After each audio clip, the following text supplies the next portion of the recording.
హైదరాబాద్లో సోమవారం భిన్న వాతావరణం చోటు చేసుకుంది. ఉదయం నుంచి సాయంత్రం వరకు తీవ్రమైన ఎండ, ఉక్కపోతలతో ఇబ్బందులు ఎదుర్కొన్న భాగ్యనగర్ ప్రజలు సాయంత్రం చల్లని గాలులకు సేద తీరారు.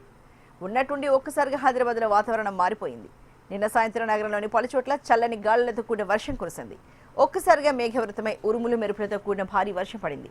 దీంతో గత కొన్ని రోజులకు ఉక్కపోతతో అల్లాడిపోయిన జనానికి ఈ వాతావరణం కాస్త ఊరటనిచ్చింది.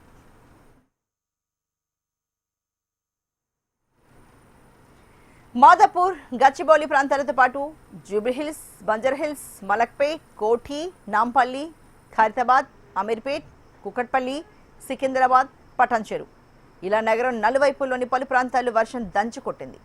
దీంతో రహదారులన్నీ జలమయమయ్యాయి. అటు డ్రైనేజీలు పొంగిపుర్లాయి. కొన్ని చోట్ల మోకాల్లోతు నీరు చేరడంతో వాహనదారులు ఇబ్బందులు పడ్డారు. అకాల వర్షాల నేపథ్యంలో disaster response force teams alert అయ్యాయి. వర్ష ప్రభావిత ప్రాంతాల్లో సహాయక చర్యలు చేపట్టేందుకు ప్రత్యేక బృందాలు రంగంలోకి దిగాయి. మ్యాన్ హౌస్ దగ్గర నోటీస్ బోర్డులు పెట్టి ఎలాంటి ప్రమాదాలు జరగకుండా చర్యలు చేపట్టారు అధికారులు.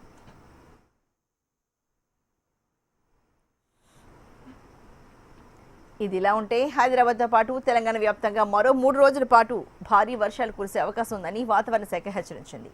బంగాళాఖాతంలో ఏర్పడిన వాతావరణ మార్పుల కారణంగా అకాల వర్షాలు కురుస్తున్నాయని స్పష్టం చేసింది. ఇక తెలంగాణ రాష్ట్రంలోని 13 జిల్లాలకు ఇప్పటికే ఆరెంజ్ అలర్ట్ జారీ చేశారు అధికారులు. ఉరుములతో కూడిన భారీ వర్షాలు కురిసే అవకాశం ఉందని ప్రజలు అప్రమత్తంగా ఉండాలని హెచ్చరించారు.